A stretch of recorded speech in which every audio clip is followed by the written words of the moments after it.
a dilation, this is already known, hence the word remember at the top. A dilation has a scale factor, and the way we find that scale factor is we divide the image divided by the pre-image. You remember that from before Christmas, prime on top?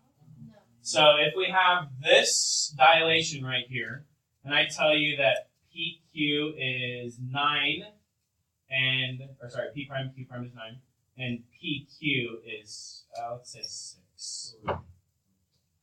And I want to define the scale factor. What do I put on top? 9. Why? Prime on top. The image on top. Divided by 6. the pre-image is 6. Always reduce.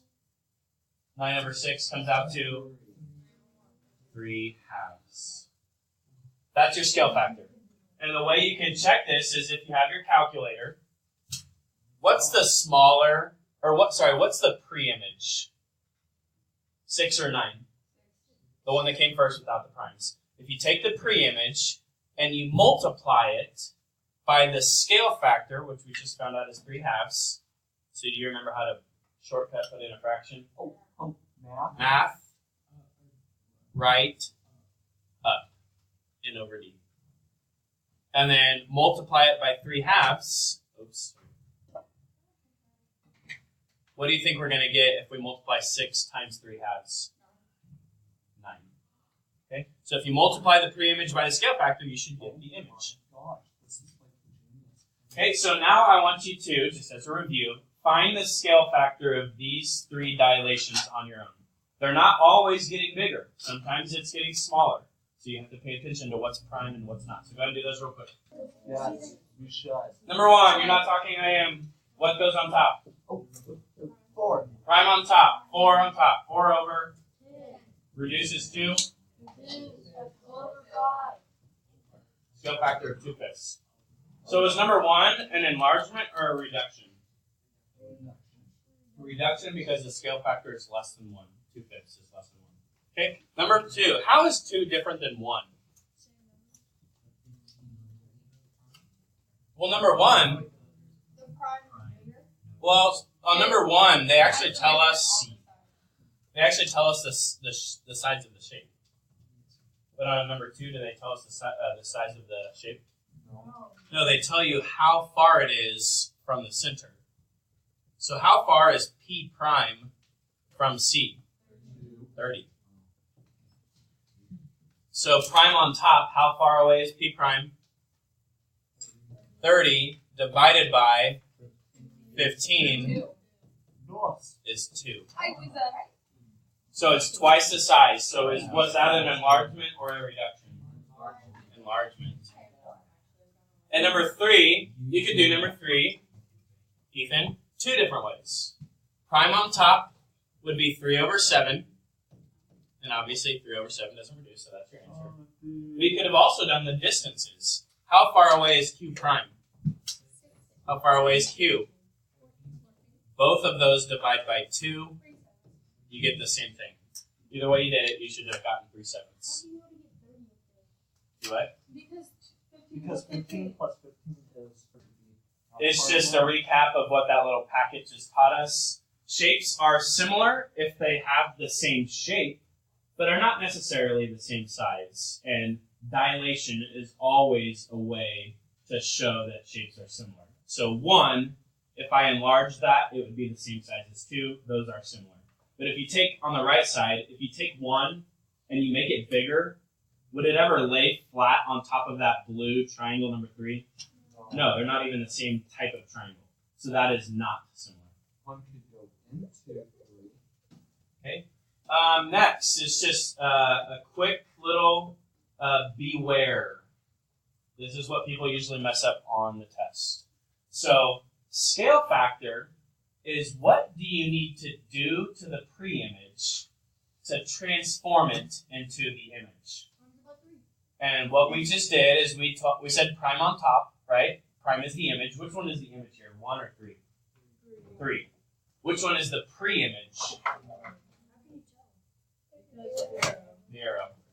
Pre-image, image. Pre-image comes first. So what is the scale factor of this transformation? 3. It's 3 times the size. But what if the arrow went the other way? It would be 1 over 3. So the scale factor would be 1/3. Now that is different than a ratio. We learned about ratios last class. A ratio is just a comparison of the first thing to the second thing in directional order. So if I ask you, what is the ratio of small triangle to large triangle, how would we write that? 1 to 3. It's a 1, 2, 3 ratio. But notice, you could also write 1 to 3 as what? 3 to 1. As a fraction, right? Sometimes we write ratios as fractions. But can you see how that might be confused with the scale factor, which is not 1 over 3? The ratio is just saying, hey, I'm starting here and going here. It's a 1 to 3 ratio. The scale factor is how you get there. What do I need to multiply 1 by to get 3? 3. Yeah. Okay, so let's just do a few of these. Here's our kind of formal definition. I want you to circle 2 things. Do this with me. Circle 2 things. Corresponding angles are congruent. In order for 2 shapes to be similar, angles have to be congruent.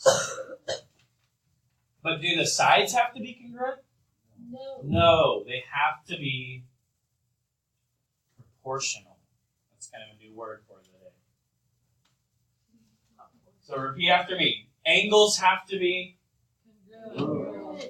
lengths or sides have to be Proportional. Sides have to be, sides have to be, angles have to be, angles have to be, sides have to be, angles have to be. That's not really repeating after you. I know. So let's take a look at example numero 1. Find this example on your notes. Are these triangles similar? If so, what is the similarity ratio? So let's start off. Are all of the angles the same? Remember, angles have to be congruent. So are the angles in this triangle the same as the angles in this triangle? Yes.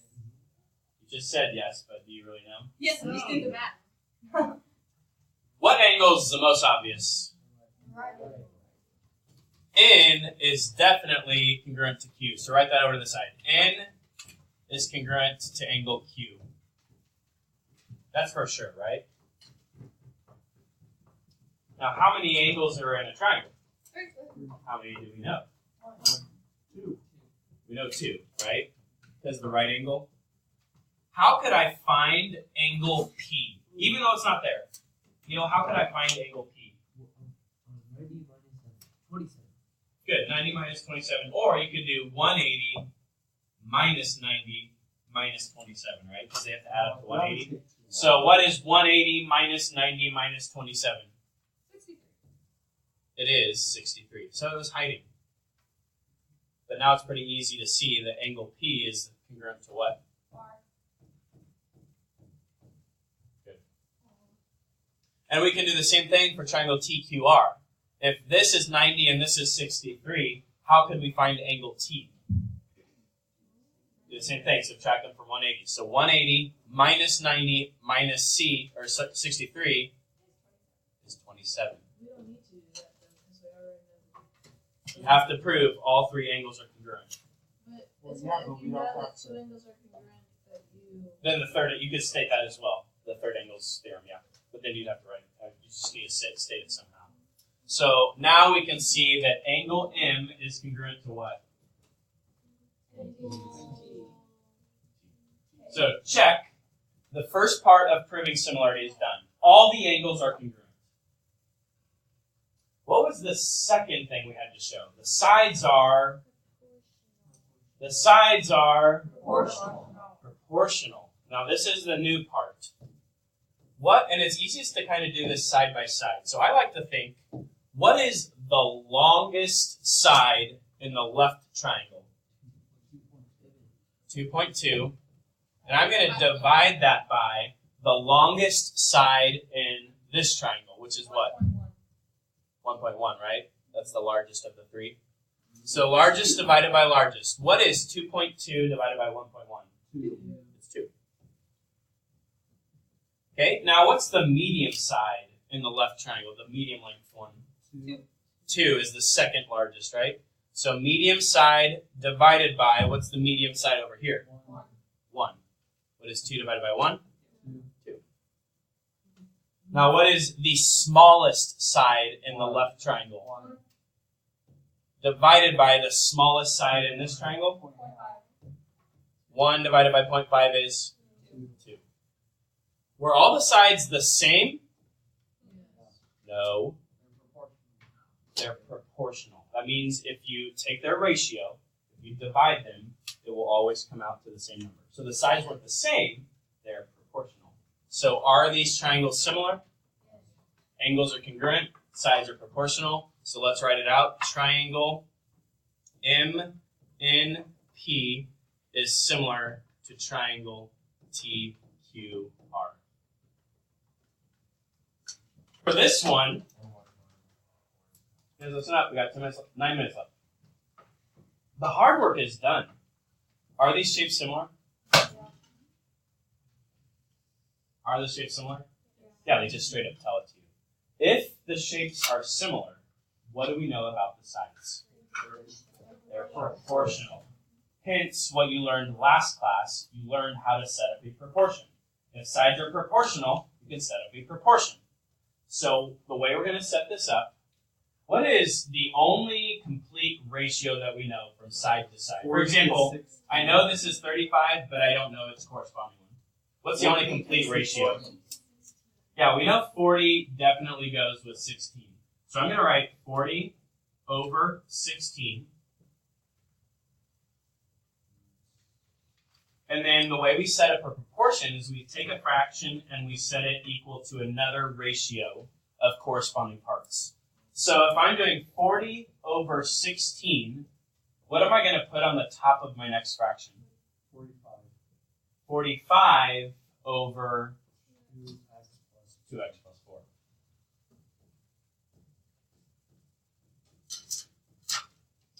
So we did large shape over small shape equals large shape over small shape.